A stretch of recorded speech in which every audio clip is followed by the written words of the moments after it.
What's up, everybody? Wes Dead Air Knife here with Always. Typical Lydia. Today's show, we're going to be doing the 2008 direct-to-DVD classic Trailer Park of Terror. Ding, ding, ding, ding, ding, ding, ding. Not bad, not bad. You know, I wish that I had props. All I have is like the scythe and the jingle bells that work for some movies that are a little rural. I don't got any banjo. I don't have anything that is like screams trailer park, except maybe my sister who lives in one. I should have just brought out my actual guitar and just give it a strum. Oh, yeah. Give the old acoustic a strum. But I didn't do that because I just thought about right in the moment that I needed to do a noise, and so I picked Roach's guitar. This is a Lydia pick. Would you like to tell our audience the journey that you took us on? Oh my God. Yes, I would, because dear listeners, you would be listening to us talk about a completely different fucking movie, or yet another completely fucking different movie, because I was like, oh my God, the Bloodthirsty trilogy is unfindable online.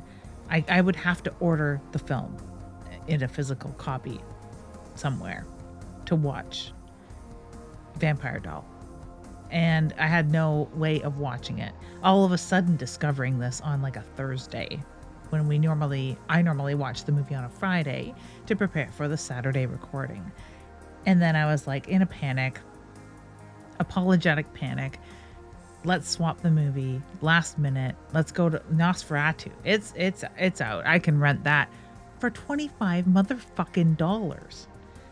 So forget. You know, we rented Halloween for that cost and it makes sense. Chris often points out that's the cost of going to the theater. It makes, you know, we're as comfortable here. I can make better popcorn for myself. He doesn't eat popcorn. So, you know, it actually saves us a bit of money, maybe, to stay home and spend that much on a rental. But I don't like doing it. And as much as I want to see Nosferatu, the price is going to come down when it is released on physical media. It was released only in the US because North America is really the United States of America. And so the price is still $25. Side note, The Last Showgirl with Pamela Anderson is only $14.99, and that movie just came out and is probably way more popular and makes more money than Nosferatu. I don't understand why it's $10 less expensive, but anyway, I had to move that movie further down the list so that I can afford it, because my lazy ass never went to the theater to watch it. So then, in a little bit of a panic, we're talking about doing Innocent Blood, perhaps? Mm-hmm. Or another, you know, not Vampire Doll movie. And eventually I'll figure out a way to get Vampire Doll. I'll borrow it off you or something. Mm-hmm. I would like to do it for the show because it looks interesting. I got to see the beginning of it, about 10 minutes of it, but it took me 20 minutes to watch that 10 minutes because I watched it on dailymotion.com, whatever the hell that is, where they steal movies basically and jam ads every 30 seconds. So you can't watch. That's unwatchable. I can't watch it. It was terrible quality too, and the volume was extremely low, so it was unwatchable. So suffice it to say, for Valentine's Day, Chris and I had watched Trailer Park of Terror, which is a really endearing, enchanting film about people and relationships. So I thought we could do that for the show because it's on Amazon Prime.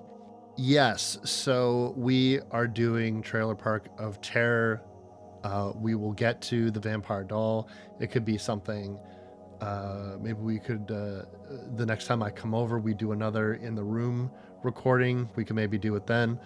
I thought like a no cost, since I already bought it, is, you know, if you don't want to actually buy a whole trilogy of movies that you've never seen, that might be the way to do it.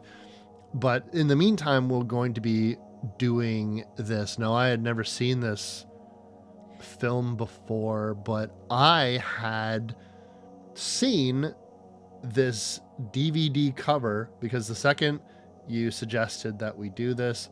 Of course, I Googled it. I get the image of the poster and I say, ah. There's a weird nostalgia around this image of in the early days of my movie collecting way back in 2008 when I was not really financially able to get a lot of stuff, but I loved going to HMV and things like that to go look at horror movies and pick up what I could. And I would often see this poster art staring back at me. It has a quality to it that really reminds me of films that were coming out around that time that were low budget. Just really, you're more of the visual like the visual expert, photography and editing and Photoshop and all that kind of stuff. What would you call this? Is it like over rendered? Is it what would you say there's, because think like lesbian vampire killers, think like WrestleManiac, think these types of really specific low budget horror films where you're just looking at the poster and you know it looks cheap and they're trying really hard to make it not look cheap. I think that it's sort of like it's a rip off of the style of pulp fiction novels in its arrangement, but it's a high key oversaturated photo. So they've usually got a really high contrast, yellows and reds together somehow always seem to be in the mix. And it's high contrast, very high key, very super saturated sort of look. And there's usually a woman front and center or to the side, but in the foreground with other shit going on behind her. It's just you got to have a blonde lollipop chainsaw chick in the front and a bunch of shit going on in the background. Just a lot of weird, misty. It's because they're trying to take a bunch of images from promotional photos from characters that were never seen on this. No one posed all together for this photo. They've just been added individually from different shots. The man, he's got center fold of the fucking poster. He's in the movie for like 8 seconds. I was like, how'd this motherfucker get right dead center of the picture? He ain't in this movie all that long. No, and you think that they would really focus in, even though she's not in the movie a heck of a lot, Priscilla Barnes, one of their bigger name actresses that is in this film. I would feature her, but that's me. Or just have it back to back, the Roach character standing back to back with the Norma character, even though they're not exactly the sworn enemies in this film whatsoever, but they make for great imagery. So yeah, there's a lot of things you could do with this poster. And like any movie, there's probably 25 posters floating around out there. I absolutely love the imagery of this movie. And it was Trailer Park of Terror. I was sitting around probably 2011, 2012. Not a lot of money, not a lot of hope, not a lot of dreams. Wasting my time in a trailer park. No, I was a student here in Ottawa, living on like $800 a month. So I stumbled upon this on Netflix or some free streamer or something. And I was like, yeah. And this sent me on a bit of a journey of watching things like, and growing into being able to watch things like Zombievers, which in my more hoity-toity horror movie watching, I would have not watched movies like this because they weren't serious. And I had just come off of a rape revenge jag, so this was really refreshing. Even though it is kind of maybe a little bit rape revenge-y. But I had been watching a lot of very dark, very serious, very gritty, very evil horror films without any fun to be had. And this was the antidote to this. And I started watching things like, I don't know, Pin Up Dolls on Ice and Gutter Balls and having a lot of more fun, and Septic Man, and like just enjoying Bubba Hotep and films like that because of Trailer Park of Terror. It was just that pivot I needed in my horror viewing. And it was just done so impeccably and shot so well and with care and acted well. and it was fun. It's so fun. I was a little surprised that you've not seen it because it is fun, but it isn't a movie people talk about very often. So did you enjoy your time in the Trailer Park of Terror? Well, I got to be honest with you. I when I saw when you had suggested doing this film and I had Googled it and I saw the poster, my heart sank a little bit because I was like, oh, this. And because you'd ask yourself, I looked at this poster art again and again every time I went to the video store, and of course looked at it, passed right by. Because much like if I were to look at the poster for Zombievers, I don't want to watch this. Because to me, it's like motherfuckers that are just like, let's watch Velocipaster. I'm like, with my finite human minutes, no. But a lot of people have a good time at that, and I have this thing where, listen, I'm not a snob. I've literally made us watch some of the biggest crap ever for this show, and I will defend it. Some things are indefensible, but I will try to defend what I can. And I like shot on video slasher films from the 80s. I pay top dollar for shot on video slasher films He does. from the 80s. But there's something about this kind of enters the realm of like Lavalantula or Sharktopus or Zombie, the Osama bin Laden zombie movie, which I do have a physical copy of in case anyone was curious. But it just kind of makes me think of movies that are like trying too hard to be bad and to make you laugh at it because it's so bad. Whereas I like the sincerity of people who tried to make something cool and it just turned out bad because they don't have any money and they're not professionals. So I overlooked this movie a lot. I was not looking forward to it. And I'm just being honest, right? But however, the twist is I watched the film and I was like, you know what? All right, I like this fucking movie.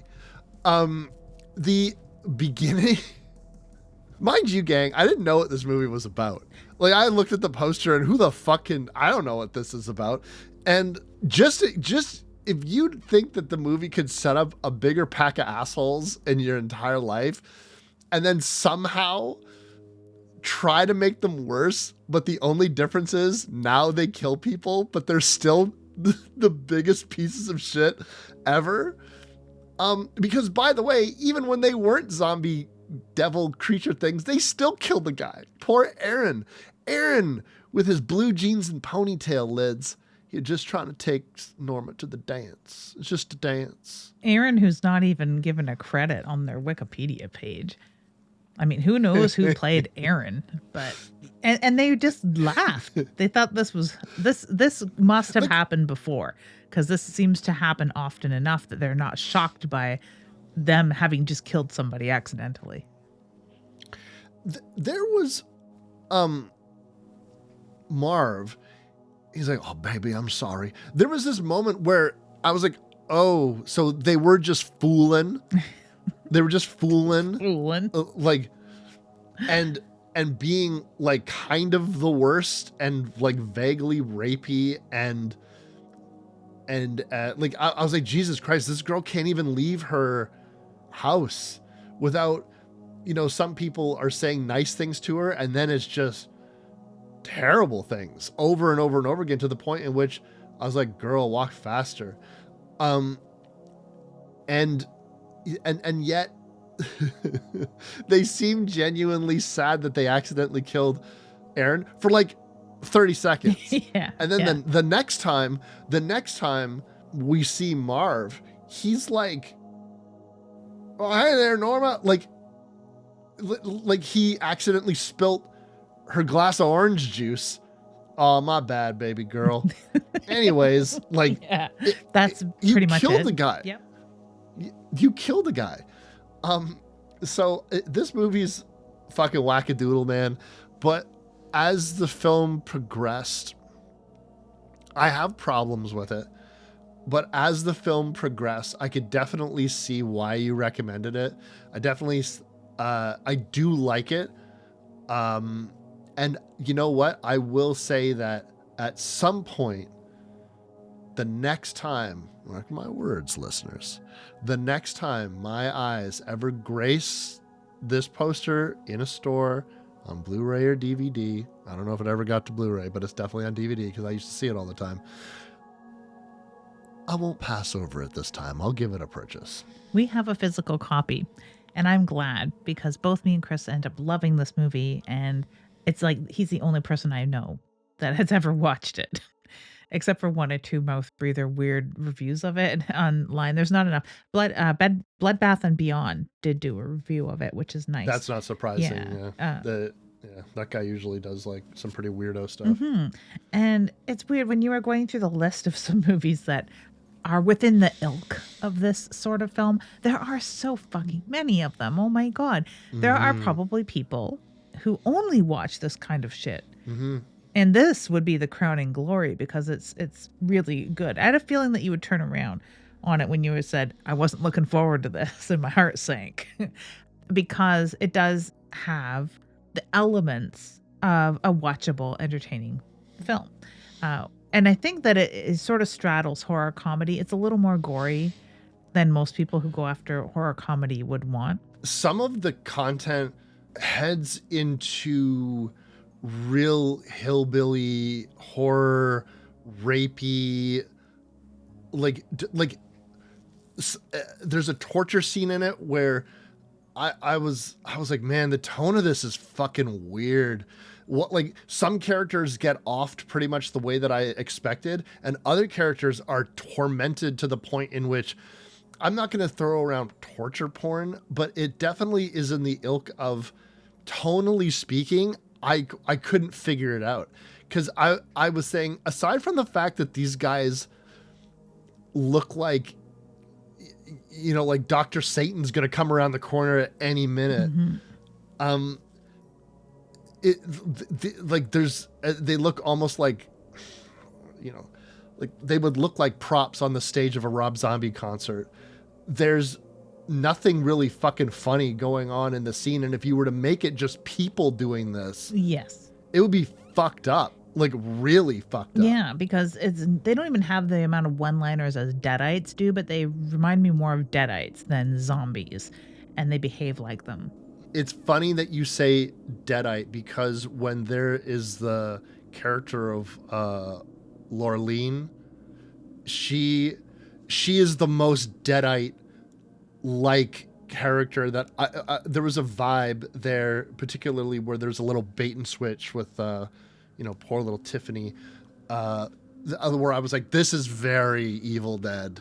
Very Evil Dead. And she, on another hand, reminds me of the Butcher from Diablo.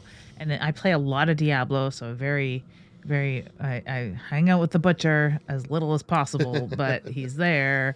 But he has lines she does. And he's a larger, blood-covered thing that says, fresh meat, or get over here. And he's always looking for fresh meat, and that's like his call thing. And she even says, fresh meat, just like the Butcher from Diablo. So I swear there's a Diablo fan somewhere in the weeds of this film, because she is and she even looks like piggish, like the Butcher does. And like, yeah, very much the Butcher. Even though she's not the Butcher, there's another one of those. It's got everything. If you like hillbilly horror and just want something maybe a little more modern, you know, it's not running around the cornfields with a sickle. This is a nice trailer park with a very big cast of characters, I might add. There's a very big cast of characters, because it's not just the trailer park. We've been talking a little about the trailer park people, but there's a whole busload of bonus bodies. I mean, kids show up to help populate this film and get a real good story going, like a real plot here. I forgot to ask you what you thought of the music. I mean, that's such a big thing of this. Did the music make you just roll your eyes, or did you like it? sometimes when Norma was just singing songs about every thought that's in her head while she was about to kill herself, I thought it was bad. I thought Roach's first song when he wasn't a zombie was gross. I liked his song that he got inspired to sing after he got up on the trailer park. And there's one song that plays during the credits that almost sounded like Typo Negative to me, but I couldn't. I was trying to figure out what that song was, but I really liked it. I think that's the Trace Adkins song, actually. Okay.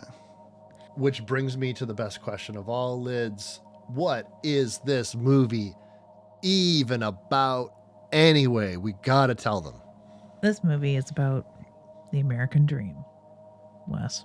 And having a home to call your own and friends and family surrounding you. You know, can you picture any more wholesome place to live than a trailer park? Now, this this is the America I want to see. This is the Route 66 side road I want to go down. My sister lives in a trailer park, like I mentioned off the top, and it's like I'd shown a photo of her place when she first bought it to my husband, and Chris said, "What is it, Tony Soprano's trailer park?" Because the houses don't look like trailers; they look like little houses, and it's nice, and they have kept yards and gardens and outbuildings. My sister has her office in a she shed that's adjacent. Like it's very upscale as far as trailer parks go. Not like this place, which I don't even think anyone owns a double wide. But I want to make America greasy again. This is the America I like. The America that you can fear yet trust and understand. And it is about poor Norma being stuck in amongst all of this dead end, going nowhere town where, sure, every day is anything can happen day, but nothing ever does. There's an assortment of characters here that are just the skeeviest, grossest, turned up to 11 motherfuckers that you ever did see. And I'll be honest with you, I was not in the mood to watch this particular film. And sitting here at the very beginning, I was just thinking to myself, what is this movie? What is going on? When are we getting away from these weird characters that are so one note? I don't get it. Like when you are walking to go meet your boyfriend or would-be boyfriend or whatever, and a guy standing next to the truck who I thought was a friend is singing a bespoke song about you being a fucking whore. Mm-hmm. And how there was two different times in the first 2 minutes of this movie where someone referred to Norma as looking like a dog in heat. What does that even mean? It's awful. And then after a brief scuffle where they're pulling on this girl and all this kind of shit, and I can't get it through into my head. Are these her friends? Are they not her friends? Is this an ex-boyfriend? What's going on? And then, long story short, Aaron, no credit in the fucking credits, Aaron gets thrown into a bunch of rebarb and dies graphically. And they seem sorry about it in the time it takes Norma to go talk to the man and make a deal with the devil. Trace Adkins. Now, I don't know country music, but this guy is a country music superstar. And even Chris, who's not a country music fan, recognized him and knew that he was a singer-songwriter of the country music genre. A gigantic man. Looks like he could suplex me. Any of these fucking dudes. He's massive. He's pissing fire like the devil does, when she encounters him.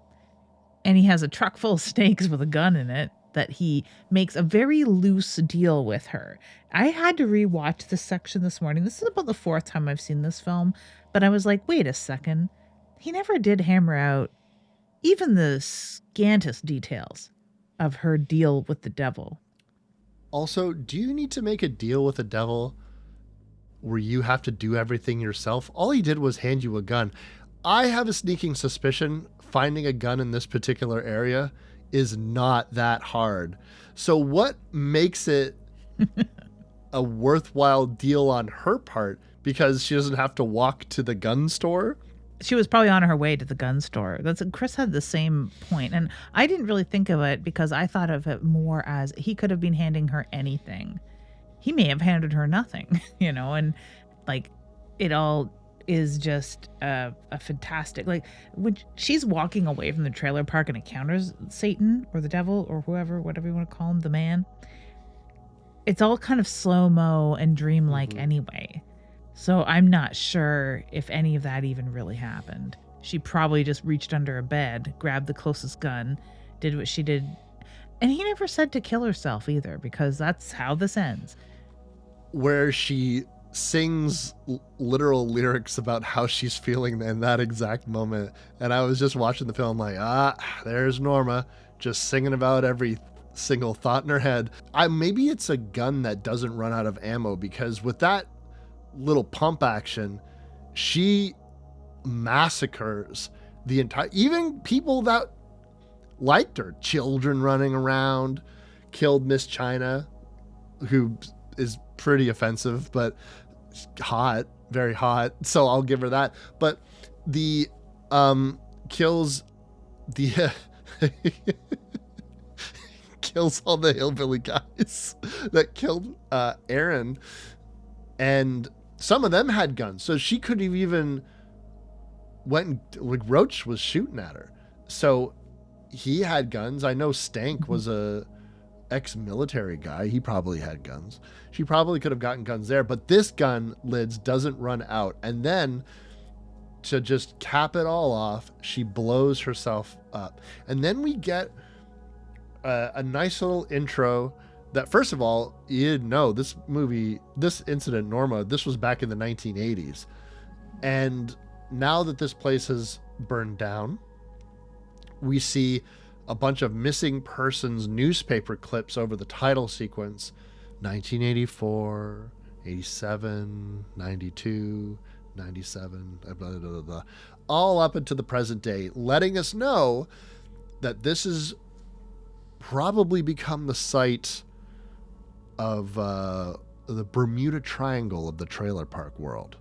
We don't get the thing I love the most in any hillbilly horror, which is a abandoned car graveyard. We don't get drawers full of sunglasses or a pile of wallets and identifications, or even like a bucket full of car keys. Like those sorts of things I love. I love those scenes. We don't get any of that. There's no room full of shoes.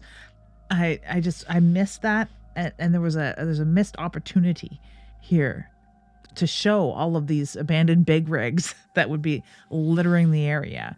I mean, I'm sure the authorities weren't involved with every single one of these, because it looks like a pretty depressed area. And that's a lot of like what I feel for Norma for, because she didn't choose this life. Of course, nobody really would, except these dudes that live there seem to be perfectly fine with the way that they behave.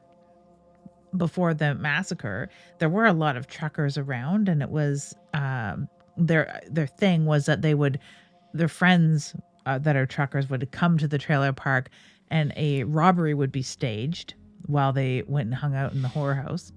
And that's how they made their money. That's how these guys live. That's what these guys did. It's a step up from being drug dealers, but it's not much different. And it is just a crummy place to be, really. But there should be like a whole bunch of cars and trucks and other missing folk, or evidence of missing folk, but it is like a supernatural area. And that's the other thing that I found kind of fell a little flat, is that I wanted there to be more of an explanation as to the supernatural reasons for this. Like, sure, okay, deal with the devil, that we didn't really get. I had to rewatch it to really understand the terms, of which there are none, of her deal with the devil, and that why everyone in the trailer park returned as they did in a zombie, deadite kind of fashion. It just didn't make a lot of sense to me. So I suppose that it's like the Irish haunted house story where you are driving down a road and your car stalls and you see a house and you go there, you spend the night, and someone tries to seduce you, or there's a cranky man or an old lady that scares you and you go running out in the storm to the nearest pub, and then they say, oh, that house burnt down 10 years ago. Like that old story that there's 700 different iterations of. Usually they have that little tiny thread of the reason behind why that person comes back. Why are these people in the trailer park coming back? Personally speaking, I viewed it as a bit of a monkey paw wish, where if you were to look at what Norma verbalizes,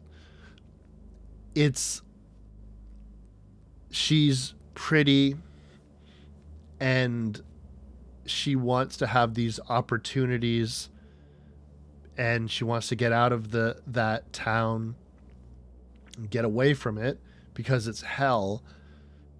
And her ticket out of there seems to be Aaron, a nice boy with a good job, hardworking, buys his own truck, that dies in front of her. And she not only looks at this potential love interest as fading before her eyes, it's horrific, he dies horrifically, but it's also she is looking at her golden ticket evaporate in her hands, and she sees her mother's future and end. She's just gonna die in the trailer park like her mother did, and maybe she'll get knocked up in some daughter that she has, and the cycle will repeat in this perpetual hell. Coming back as a way to get revenge, and then becoming a person who was, again, it's like the Onryu in Japanese culture, weak in life but powerful in death. Now she's the queen of this crossroads between earth and hell, and all of these people are subservient to her, who were her tormentors. And it's not what she would have wanted. She wanted to go somewhere and make something of herself. And the twist, the monkey paw twist, is I will make you powerful in death, and I will make you the queen of this purgatory. And your only thing that you need to do is harvest souls to me. You get life every night. You rule this place, collect souls, and by daybreak you rest, and that's it for eternity. It's not the deal you would have wanted, and you can see that there is an aspect of her that realizes this even when she comes back. It seems like she's reveling in it a lot of times, but there's also times where you're getting a subtle indication, particularly her hatred to young beautiful women, that she puts into the same situations that she was put in. So I think that's what it is. Now, I agree that the details of tit for tat, you do this, I do this. He never says that he was going to do anything for her.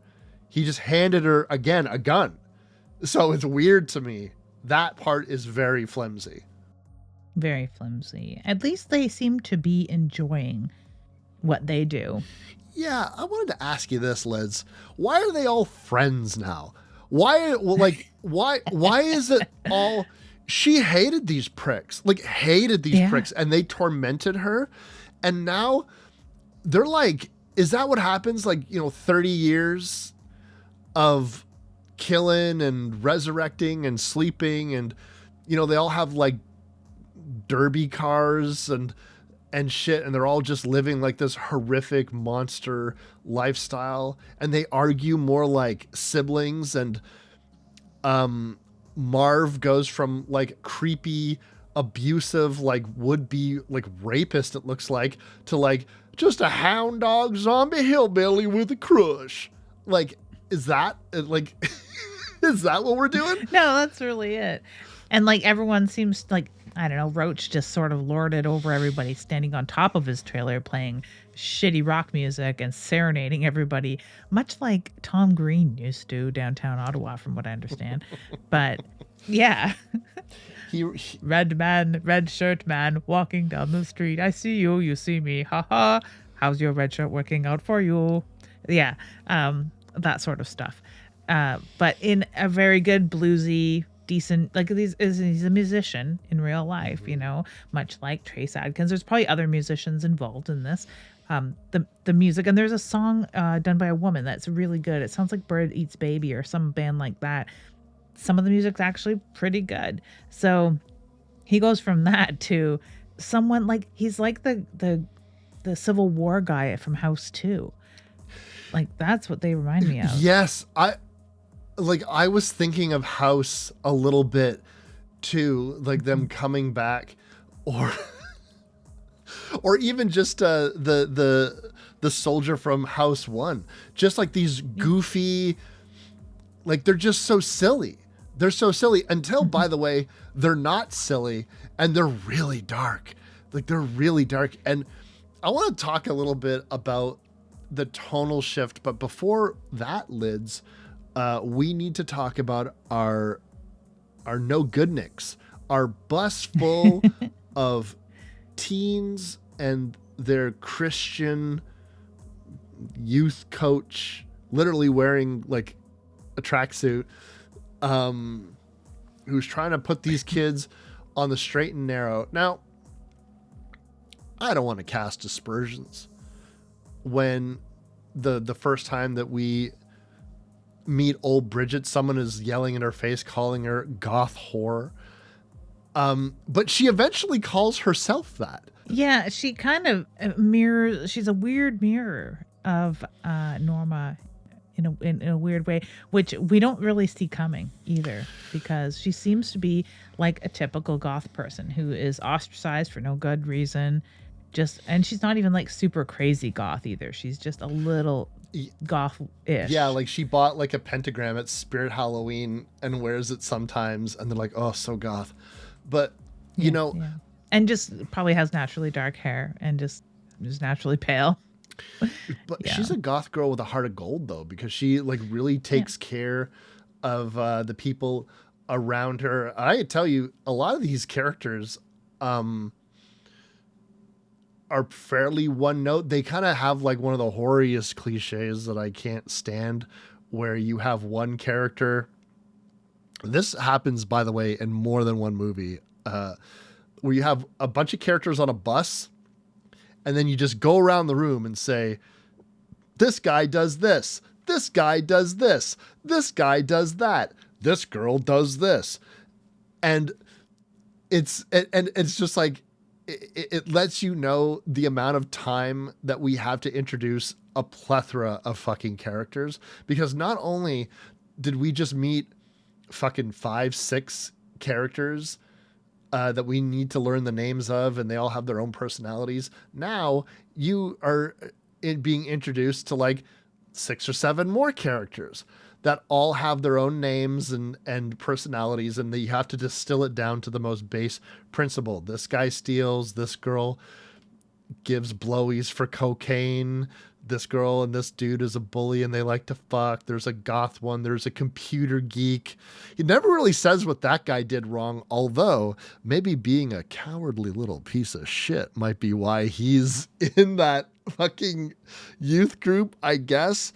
But we have this group of characters, and while they're introducing ourselves and we're getting the lay of the land in terms of what these characters are supposed to mean and represent, we know that they're not going to be around for too much longer, but they do get into a startling accident in the middle of a rainstorm. They hit an abandoned 18-wheeler. And it's not the abandoned 18-wheeler graveyard that I wanted. I mean, I don't know how the comic book series goes. This is based on a comic book series. I don't know if these characters, if this is, exactly a frame for frame remake of the first round of this Trailer Park of Terror comic book. I don't know if if there's more stories in the comic book, which I would like. I would like to see that 0 day one where they all first wake up as zombies back in 1981 and have some infighting because, like you said, they all get along. It's been 27 years. They've had lots of time to chill out and like settle into their new life as possessed zombies, killing truckers, youth groups, hitchhikers, whoever stops by. So I don't know if this angle of this youth group from Vertical Ministries, I don't know if that's like the main story. It's a good introduction, but a big tonal shift, and we take yet another one. We got to meet them all on the bus. We also got to meet them all in the diner, where it's got kind of like a Mickey and Mallory, Oliver Stone feel to the cinematography there. And then we have a very typical horror movie cinematography on late at night in the rain, with the characters being introduced to us yet again one by one. And like it's these weird shifts because we were very much in one sort of world, like an I Spit on Your Grave with rednecks at the beginning. Well, more rednecks at the beginning, into a few different styles while we meet Norma all over again. And Norma is the Norma we would have expected. She seems to have aged a little tiny bit, but we know that there's something supernatural here because she's still at the trailer park. We didn't see the aftermath of her exploding. Maybe she survived it. Maybe that's why she's so jaded. But they end up on her doorstep and she invites them in for some sweet tea. She is going to give them sweet tea. And of course, it's one of those situations where, phone? Why on earth would I have a phone? Because, Norma, people have telephones and have had them for a goddamn century, even in 1981. But you... Yeah, I wanted one other line there. I wanted her to say something like, everyone I need to call lives right here, or something like that. Yeah. Really, but anyway. So no phones. They're not having any service with all the kids have cell phones, obviously. Even in 2008, they got big brick Nokias. But that's not working. It's a dead zone. I chopped it up to something supernatural, like blocking the signal, because they're now crossed over into this world in which the rules of life and death don't apply. And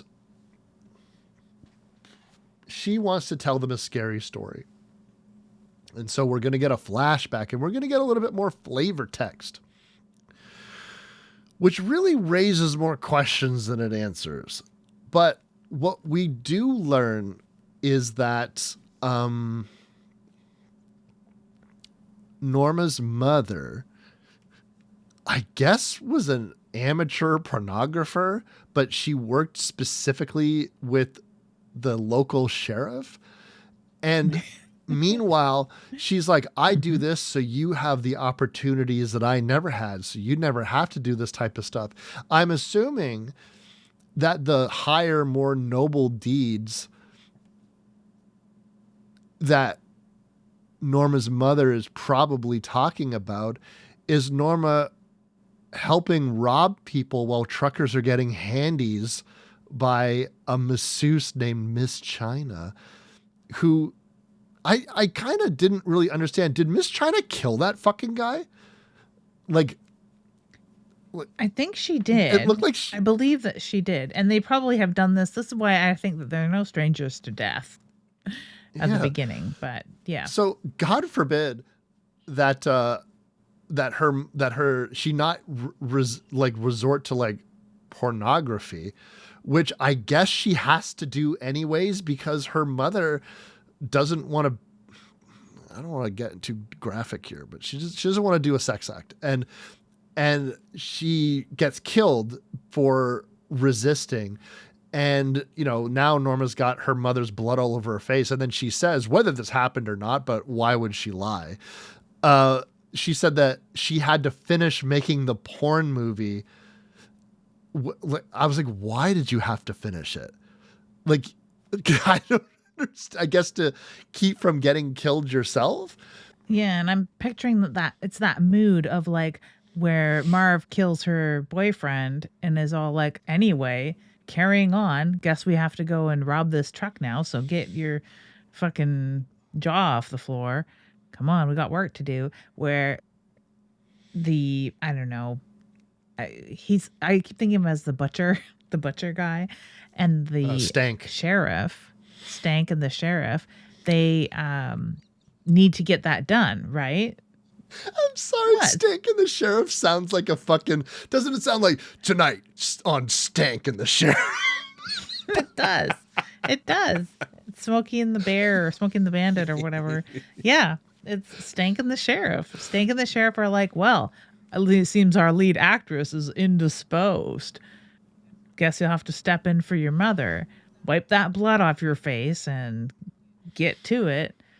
Like, it seems that that's how life goes on the trailer park. And that is sort of a stand-in for the idea of any small area, small town, depressed area, trailer park life.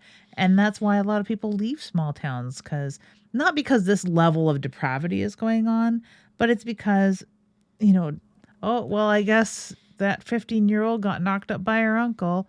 Anyway, we're going to have a big fish fry next weekend. I hope they come.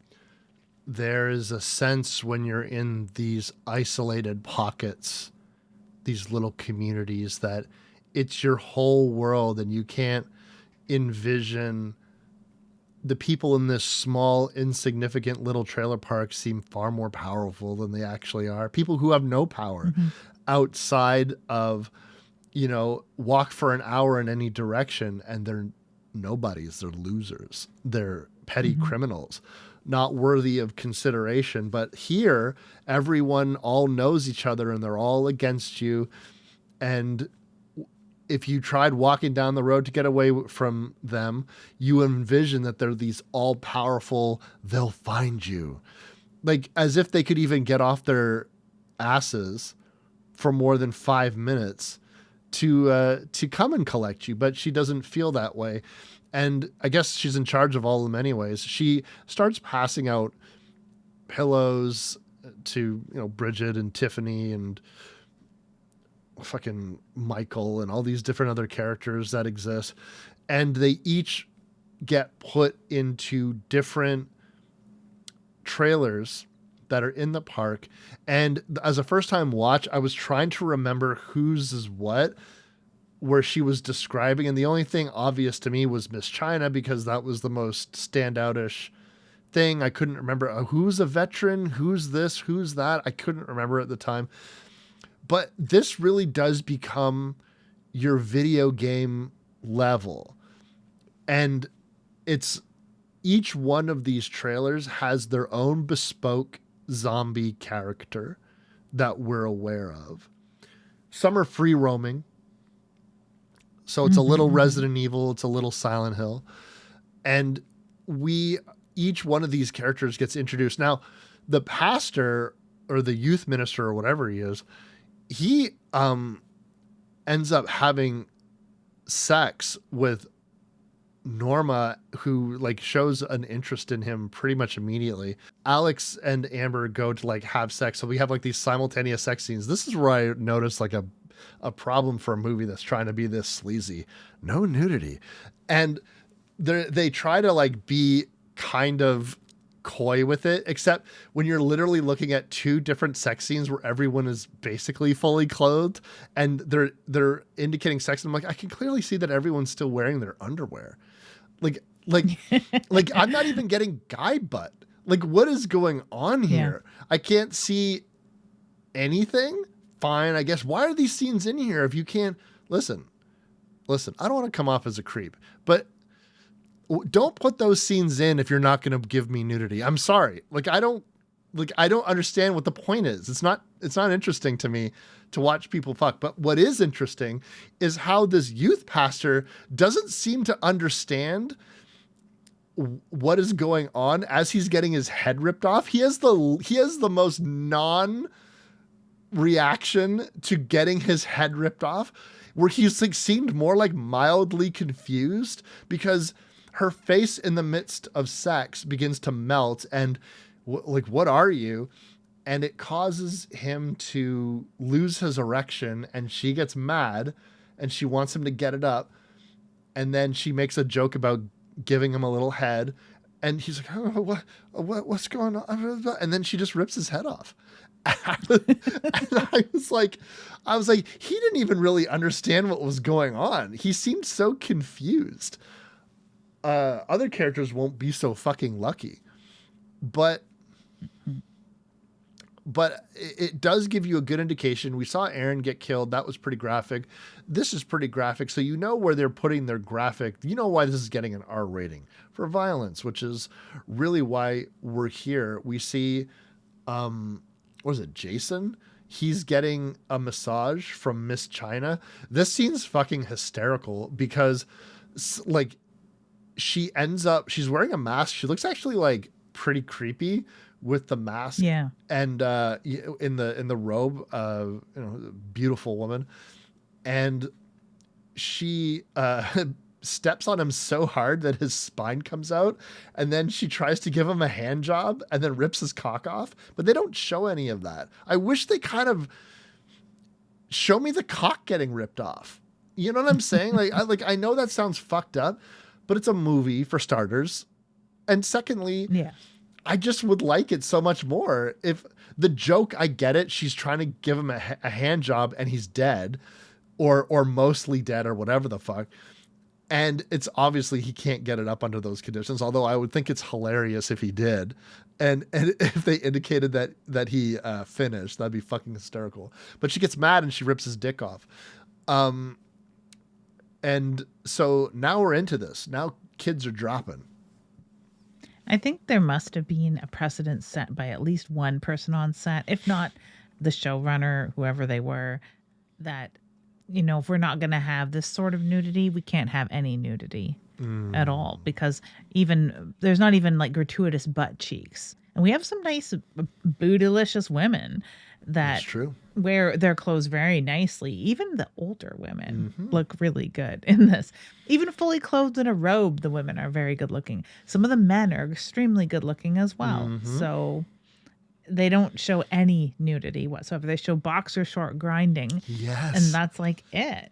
But they have very good effects too. So they could have done some prosthetic dick, and everyone's a fan of unmanning prosthetic dicks. Like, it's always great. You can always get a good gore gag out of a prosthetic dick. But the spine, like, that's good effects. A lot of the zombie effects look pretty good. I really enjoy Roach's character, just the look of him entirely. And a lot of like the face makeup that they have going on, it allows them to look almost fully articulated rotted zombies, yet still be able to talk as if they have lips. So they have no skin on their face, but they can still pop peas and make tea sounds and stuff, and like all sorts of sounds that you need human lips to make. They can still pull off somehow, but it works. It definitely works. That Miss China person gets even more racist and wrong. I don't remember in the film, but in some of the outtakes on the special features, she's talking with as much of a down south country twang as Norma does, and says she only puts on her persona with an accent for her customers. And that's like, even worse, man. But yeah, it's neat how they have them in all these separate trailers because they want to keep the men and the women, or the boys and the girls, separate, right? But of course, because there's all these sexy shenanigans happening, they're going to go to different places, and some of them don't want to be with the others because there's as much infighting among these youth group kids as there was in the trailer park denizens when they were alive. A lot of them don't get along. No fucking wonder. Some of them are complete assholes. Some of them are terrible bullies. Some of them are rude to everybody. They definitely pick on Michael, and they pick on Bridget. Like, they're assholes. So who would want to stay with them? So what is the next best trailer to go stay in? Fucking Larlene's trailer. Ugh. I was looking forward to it, but dreading it because she is gross. She's a gross person. She was a gross person in life. She was gigantic. She was simple-minded. She looked like she was about to gnaw your leg off when she was alive. And I was kind of dreading seeing her character as a zombie because it's genuinely scary to me. That's genuine scary, like the people that live in the trailer adjacent to the Texas Chainsaw Massacre houses as not the Sawyer family, but the Hewitts, because those are scary fucking people to me. There is a bit of a sea change when it comes to this film tonally for me, because when we get to the Lorleen of it all, there's a moment in which when Tiffany first encounters her first zombie, it's actually Roach, and she smokes some of his good kush because she ends up being awoke from her sleep like Yogi Bear floating to a pie in a windowsill. She too is attracted to drugs. Yeah, yeah. Oh man, I miss Yogi Bear. I'm gonna have to watch some Yogi Bear. Yep. Well, if Yogi Bear was super into smoking drugs, this would be where he would end up, tripping balls while getting one of his arms cut off. And Tiffany is so fucked up that she thinks that she is imagining everything, and she doesn't seem to be fully aware, and she's laughing maniacally as her arm gets cut off. That realization where she finally gets the fact, like perhaps her senses are coming to her, she realizes that this is not a hallucination, she has had her arm cut off, is pretty harrowing to watch. And to see her kind of struggle to like pick up her own hand, and she can't do it, and she's stumbling and she's crying for help, and you think to yourself, hang on a second, what is this tone?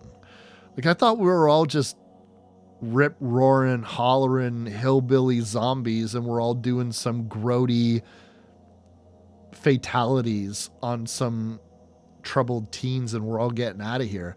This has entered into a different realm. And then all of a sudden we're back because we got Roach chasing Bridget through a field while cracking jokes and like playing his songs, and then he ends up blowing himself up, and now he's bisected, he's in pieces, and he's like, my dick, like he's and again we're back to the yucks. Yeah, from something that was on par with Hostel sort of level of realization of how is she going to get out. And you're right there with her too, with like, not like, haha, these zombie hillbillies sure know how to party, to, oh my God, how is she going to get out of this? Is there ice somewhere for her to put her arm on? Can she save this? Tourniquet of some kind? Like, yeah. Because just the blood loss alone, she'd die of shock. And then Tiffany, as if it's not bad enough, she has the unfortunate fate to encounter Lorleen by herself. And there's something really terrifying. I think Lorleen's face makeup is really scary. Like, it looks very terrifying, the lighting in this place. And it's also just, I'm gonna eat you. Like, she's and she's the most, all of the other ones are zombies, and we understand that zombies are cannibalistic because they're zombies, except these zombies seem more interested in just killing people with superhuman strength as opposed to doing anything particularly gruesome. And then we find out that Tiffany eventually, after a little bit of subterfuge, like a deadite, saying, you know what?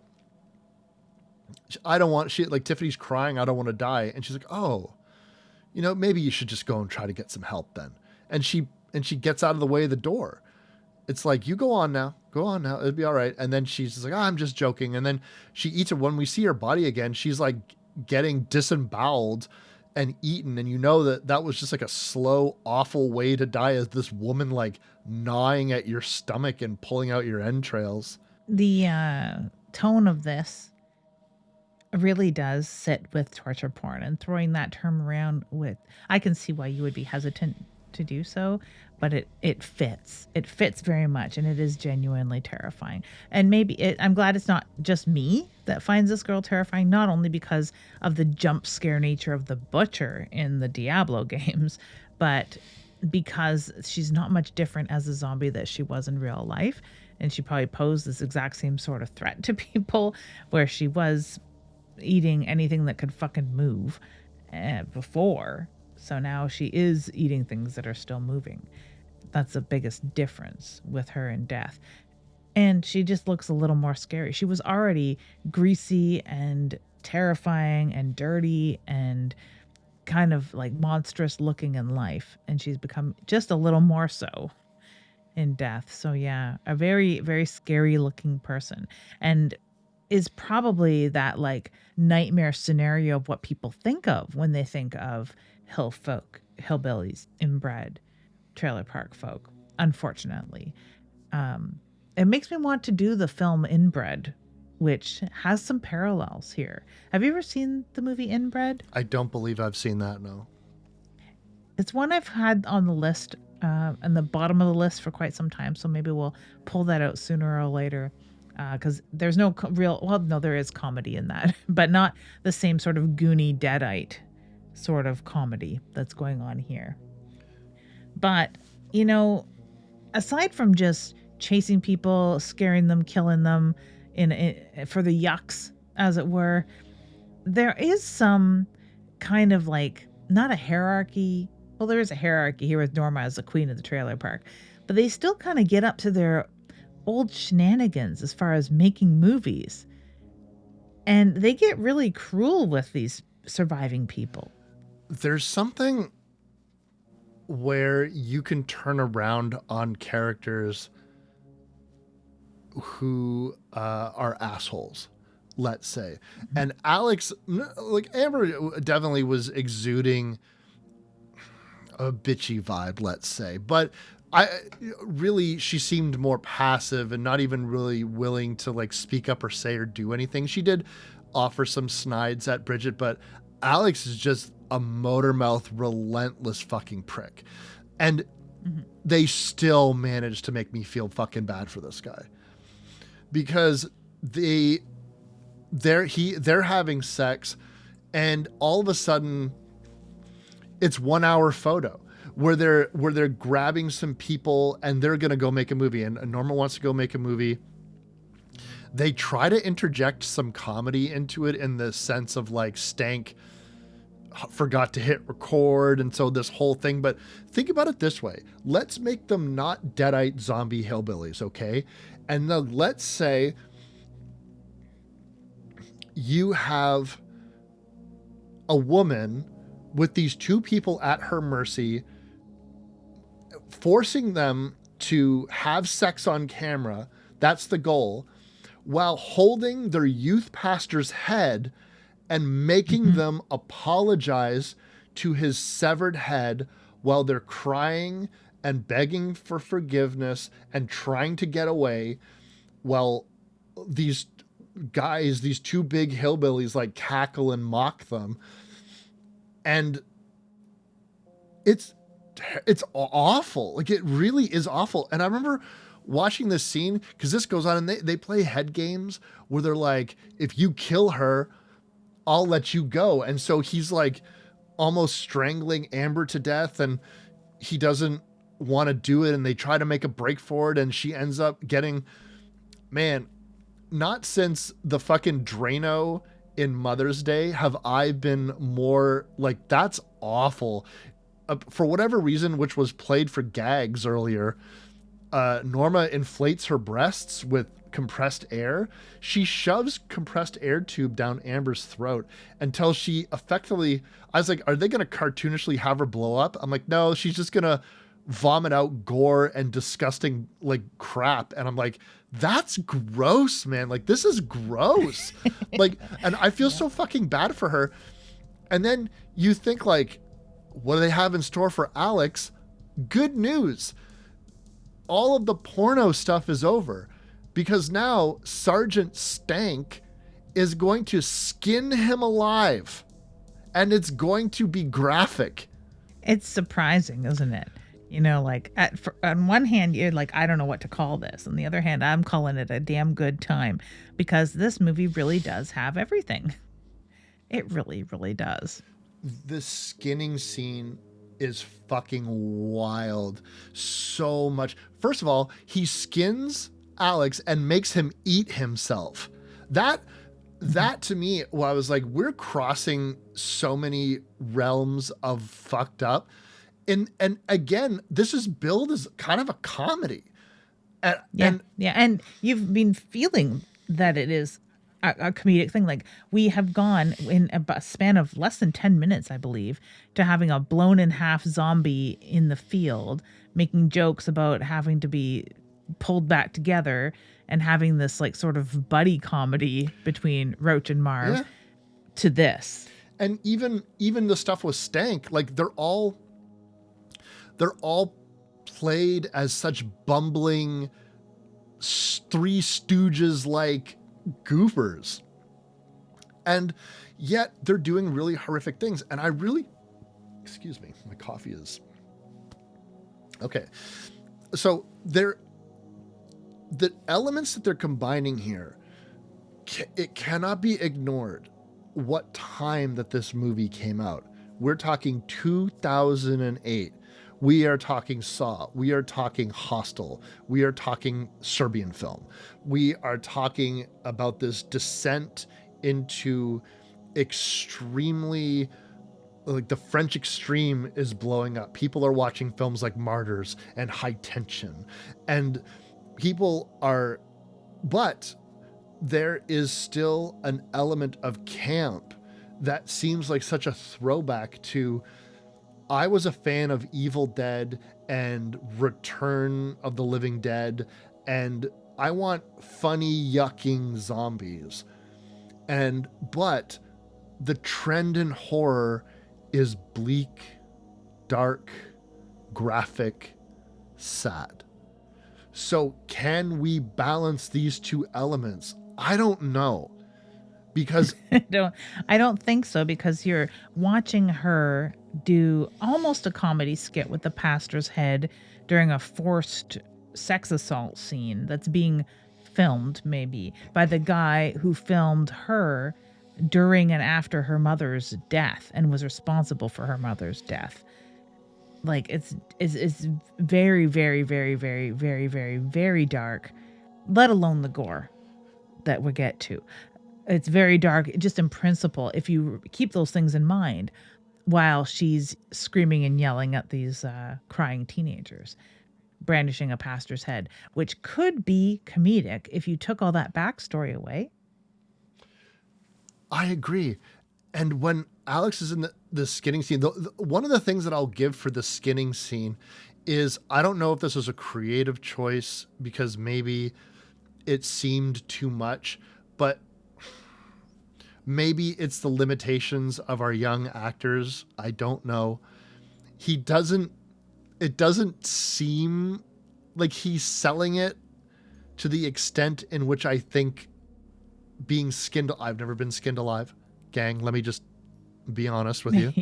Yeah. I've never been skinned alive, but I feel like I would be screeching at the top of my lungs. I feel like the pain would be blinding and overwhelming. So perhaps Alex's performance of shutting down, not really saying or doing much, but gang, his entire chest and stomach are being peeled away. We are watching it. We are seeing the muscle and the sinew get split. We see him get pumped full of seasoning, for lack of a better term, while Stank calmly explains his marinating and cooking process as he, and I'm not joking, fucking deep fries this man while he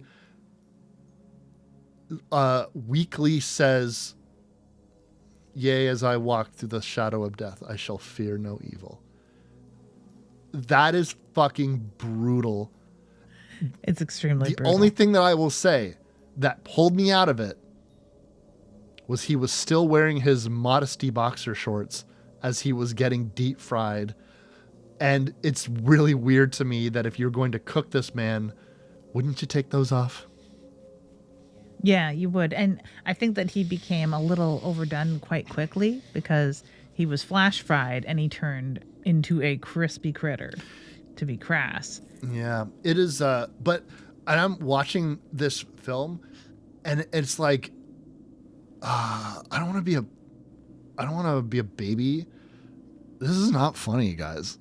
Like, How did we get here? And that's the thing. Like, and I think that's what I love the most about it is that you're on this crazy trolley. You're on the Dr. Satan ride through House of the Thousand Corpses level of insanity, where even the funny jokes aren't funny. And it gets to, yeah, deep frying a guy.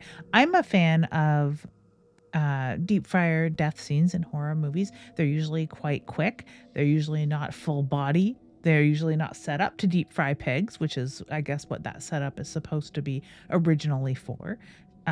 So they don't have the tools at hand that they have in a setting like this. So this setting just offers so much for the depravity. to see this scene of Alex, who had mocked the religion, had mocked the process of the youth pastor trying to help these kids turn their lives around, get on the straight and narrow, to watch him have to tearfully try to repent his sins to his youth pastor who has now been decapitated, and then to see him in the moments before death finally embracing, however you want to interpret that. I just think it was really well written and well crafted, and it moved me. Like, I was really like, shit, man, like, fuck, like, that's hard to watch. And I felt bad for him. And this is a guy where you start the movie off and you're like, I can't wait for this fucking prick to get killed. And then I was like, yes. Actually, and he's not even that good of an actor usually. Like it sounds rude, but you had said like he doesn't really sell yes, a lot of what's going on. But he's very, very one note. A lot of these characters are kind of one note, but they do their best with that note, right? And this character, not so much, but his death more than makes up for it. And the humanity of all of this is really, really stark. Now, Lids, this is a horror movie. We got some use. We got some kids. All right. Now, Bridget has been fucking O'd. If you wonder how she manages to survive a lot of these scenarios, she sleeps through a lot of it. And, she finds herself woken up because she had blown up Lorleen and Tiffany's body with a grenade. The girlie's got grenades, gang. She's got grenades, and she's been using them, but the shockwave of the explosion thankfully didn't kill her, incapacitated her. Michael, who was our computer nerd, and you think when you're at the beginning of the movie, okay, they're throwing a lot of sympathy on this male character, and they're throwing sympathy on this female character. Final boy, final girl. They're going to get out of this together. We know how this is. But and I busted stage fright for being like a movie in which there are no heroes. Man, Michael is going to let you down when Marv shows up like a fucking Jack in the Box, like it's Marv, like he's fucking Chuck E. Cheese or something. And Michael, I'm not kidding, throws Bridget at Marv. And then Marv, so disgusted with this action, scolds and admonishes him while he goes after Michael and locks him in a cage for being a coward. At first, I wasn't sure that cage had been there all this time, but Chris assured me that yes, indeed it had. They have everything here. Not only full-on deep fryers that can fit a human person, and grenades and landmines just littering the place. Yeah, a cage in the middle of the trailer park. I guess it was for the pigs that they were butchering. I thought it was for pigs. It could have been crates for dogs, like if they needed to crate some dogs or something like that. It seemed it seemed a little large for something like that, but maybe you were right for slaughtering animals. It was just a temporary place. But Michael's going to be in there. Well, he told Bridget that he found some cars. Now, what he didn't let them know, or what didn't let Bridge know, is that these are destruction derby style cars. It looks like for all of the missing people, they have taken the cars and spray painted them, put some logos on it. We got one for Miss China. We've got one for everybody. Bridget gets in the one that says roadkill. Wouldn't be my first choice, but it looks pretty sweet. And this is where you can really see.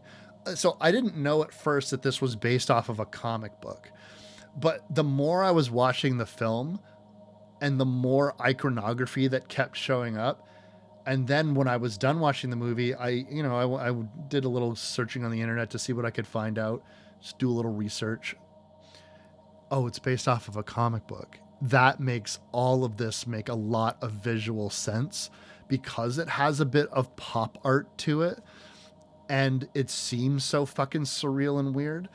And now Bridget is getting knocked aside with all these different vehicles. Which is hilarious. The only thing they could have done to make this even more outlandish and surreal is have them all do lucha libre or something like that, because it would have fit with this tone. Absolutely. I like it, and this is what makes me think there should be more Trailer Park of Terror. I know it's been a while. There wasn't, like, they sort of leave it like there could be a sequel, like a lot of movies end up like there could be a sequel. I would have liked to see more iterations, and it makes me interested into what's going on in the comic book, if there are more stories to be told. Like 27 years is a long time for people to go missing. Or when was it that they first began Smash Up Derby, the trailer park, in their spare time? And there's always more nights, and there's always more people passing through, right? But hey, if they made a sequel to like Don't Fuck in the Woods, they can make a sequel to this. But the funniest fucking thing is while Michael is screaming for help, I'm like, who is screaming for help? Bridget, who you threw at Marv, you fucking little worm. He gets run over by Bridget's car. Not as graphic, but very shocking, because again, this throws our expectations of this character who we thought was going to be. I was like, if this character dies, she's going to die protecting Bridget. Let go, get out of here. Like, it's going to be that, right? We've seen characters like this a million times in horror films. Not so, my friends.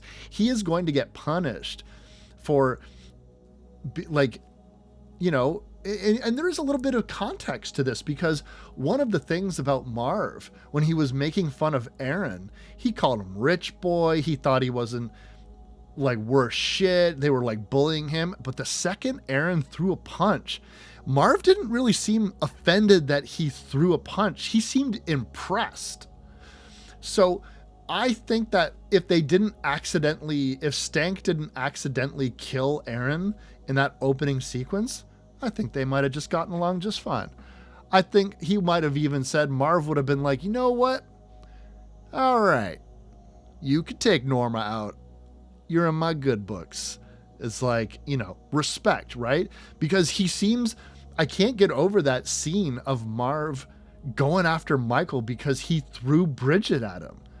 And I was like, kind of like, you know what, man? I respect you just a little bit. Because like, I like that type of shit. But anyway, Michael gets run the fuck over, and it's very funny to me anyways.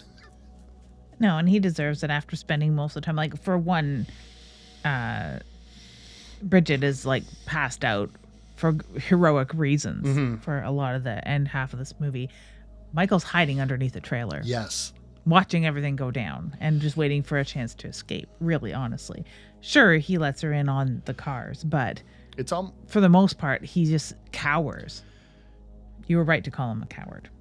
I think, Marv did it first. I'm just following suit. I think he might even have just gone to get Bridget because he was passing by. He just so happened to see her and he was leaving anyway. Or maybe she was always intended to be bait, because the second he could use her as bait or attempt to use her as bait, he did. Now, Bridget's going to be in her feelings a little bit when a little bit. When the zombies, by the way, you can blow up Roach, you can blow up Lurleen, but the thing is they're not strictly zombies in the sense in which you can damage them and slow them down, and it does stop them. But much like the entities in House, it seems like you really have to wait for night to be over. And they do indicate that to Norma as they're all swarming her. Like, we have all of our characters kind of encroaching on Bridget. And then she has this impassioned speech, which mirrors, as you pointed out, Norma's speech at the beginning of the film. It's weird that Bridget is like, I wanted to be more than just a goth whore that gave it up to anyone. I was like, wait, that was true? I thought that was just stuff Alex was saying to insult you. It's acted extremely well too. Mm-hmm. Like, I unfortunately, I think that we've either spent all of our feelings during the deep frying scene and watching the coke whore get her arm chopped off, that it just doesn't hit with as much impact as it should. I agree. To me, it just seemed a little convenient. It seemed like so flippant. What, like, how many? Is it because she just looked at them and said, basically, go ahead and kill me, you're doing me a fucking favor? Like the second I try to turn my life around, this is what happens. I wanted to make something of myself, get out of here. There had to have been several times throughout this in which someone had made a similar plea. It's not exactly a unique scenario, somebody wanting to be someplace else, wanting to make something of themselves, fed up with their life and how things are going. And when they're met with their death, they're like, this is how I'm going to fucking die. Well, good, get it over with. So, I don't know. Again, it fell flat for me. I'm glad that Bridget lives, but it just seemed so out of character. It seemed completely out of character for these zombies, that whether they reveled in death in life or not, they definitely revel in death, murder, torture, humiliation, abuse. They are a pack of rabid fucking animals whose function is to be collecting souls. They are the literal damned. And so why they would do anything other than that, why she would show mercy to this person. But I'll tell you this much, Norma is queen bee of this hellhole, and no one protests. They're just like, sun's going to be coming up, Norma. And it's basically like, you go on home now. And then Bridget wakes up in the middle of the road. The trailer park that she was in the middle of is now gone. Skeletal remains of a fiery wreckage from, 27 years ago, is now sitting off to the side, and she gets picked up by a kindly stranger who was in that diner and is driven away. And we see the man who we're assuming is Satan himself, Lucifer, Beelzebub, one of them, and walking away down the road, and he vanishes into vapors, and we're getting out of here. I like this film and the way that it wraps up, because I have a soft spot for anything that emulates those sorts of ghost stories where there is a physical location that manifests and remanifests for whatever reason, whether it is just that they are a stone tape on a loop and these ghosts come and don't mean to torment people, or that they are vindictive, angry ghosts that delight in tormenting people, or if there is a specific goal that they have, like reclaiming a child or something because they were had one killed when they were a ghost or before they were a ghost, and it just keeps looping and happening. I love stories like that, and that, that there could be a sequel anytime, that this has happened for 27 years and she's not the first person to come staggering awake in the daylight and realize she's surrounded by the burnt out husks of these trailers. And that probably more often than not, there are no survivors and they just become as much of a memory as this trailer park was. I love that sort of story. I could see a lot of people being frustrated by that because it does seem overly convenient, but I like it. I had a lot of fun with this movie. And it is that journey of like, how did we go from just like crummy, terrible people behaving badly in a place you wouldn't want to be spending time in yourself, to this roller coaster ride of mayhem, murder, and insanity. and then just to wake up in the daylight. Not quite like it was all a dream, but close to it. It goes back to thinking about all the twists and turns that this film takes in terms of its tone, in terms of its story. And I think that the nice thing about it is that Bridget gets out. I think that if she ends up killing, and we've had some bummers in the last little while with films where you say to yourself, oh shit, no survivors. Wow, interesting. I think that if this movie took that route, it's too dark. Like, it's just so fucked up. And then I would find the comedy elements so inappropriate and off-putting. But because she goes through this experience and we show these horrific things and we get a little win at the end, I'm like, okay, in a weird way, I feel rewarded for the darkness. And I do want to thank you for bringing this to the show, because I never would have, I never in a million years would have watched this film. Never in a million years, because every single solitary time I passed that fucking box on the DVD shelves in the store, this looks like garbage. And I was just looking at the cover again because I'm like, who exactly is represented? Okay, Norma in the foreground with makeup that doesn't look really good, and it just looks like she's a victim, which of course she is, but I mean, she just looks like a victim on the cover. We have a guy with a guitar on top of a trailer, sort of like in a Tremors-like stance. Like, what is he fighting? Sandworms? Not really sure what's going on there. Trace Adkins just looking like a good old boy with his black Stetson, and a couple zombie-looking dudes. Like, you can't tell what's going on in this. Has a catchy name, if you're me, Trailer Park of Terror. I mean, speaking of things of terror, I just redid my whole website for typical books of terror. I never named it after Trailer Park of Terror, but it's just a nice, happy happenstance. But so I like the catchy name of it all. It's not a film I don't think I would pick up, because I would think that it's something like Zombieland or an action movie that I wouldn't be that interested in. And it looks crummy. It just, the poster's just bad. It looks badly photoshopped. It's very, I bet they thought it looked so cool at the time, but it does not indicate anything useful about the movie. And in fact, it really makes this movie look cheap and not worthy of consideration. And then when you find and this is no slight to low budget direct to DVD type films. I love movies like that, but this is just a bad poster. You know what this needs?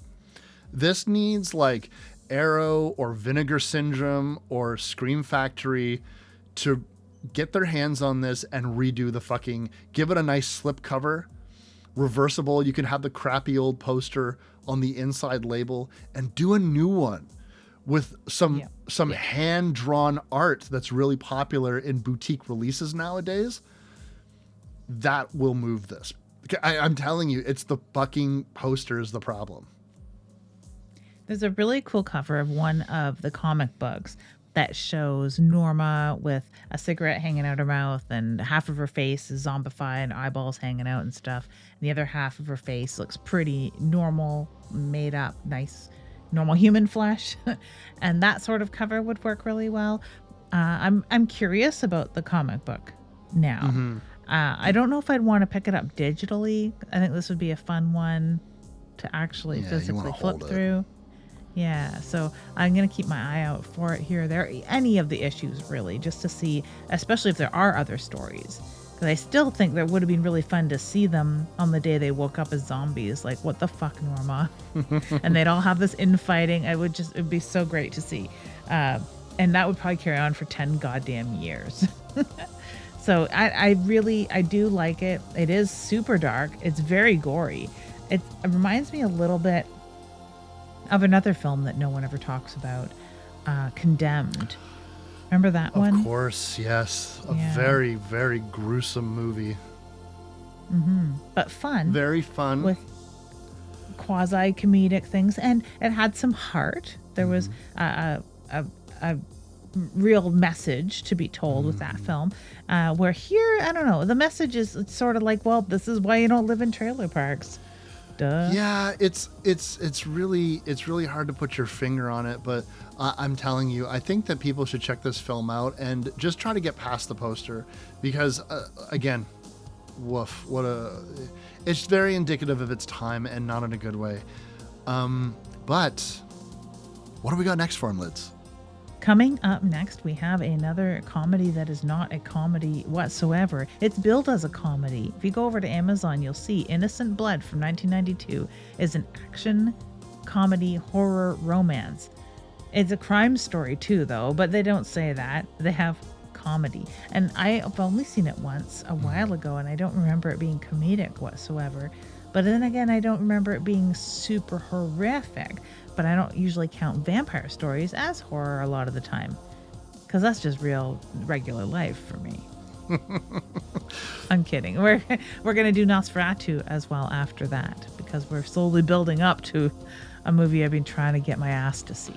Yes. So Innocent Blood, then Nosferatu. We're gonna have Don Rickles as a vampire briefly in the film Innocent Blood, which maybe because Don Rickles is in it, they're like, it's a comedy, Don Rickles is in it, and excusing the fact that aside from Don Rickles, who's not in the movie all that much, no one else is cracking any jokes, and it's extremely violent and serious and methodic in some parts. But I'm excited. I'm weirdly nostalgic for this movie. I saw it when I was quite young, so this is going to be a bloody good time.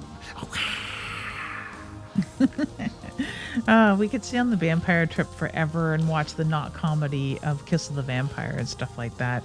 That is actually hilarious as hell. But I think I want to get back into a few Trailer Park of Terror type inspired things, and I'll have my eye out for the film Inbred, which it has a similar sort of feel. Not everyone's zombies, but it's still like people going where they shouldn't go, and people having a rural lifestyle that others maybe don't understand, and maybe have some pretty gruesome ways.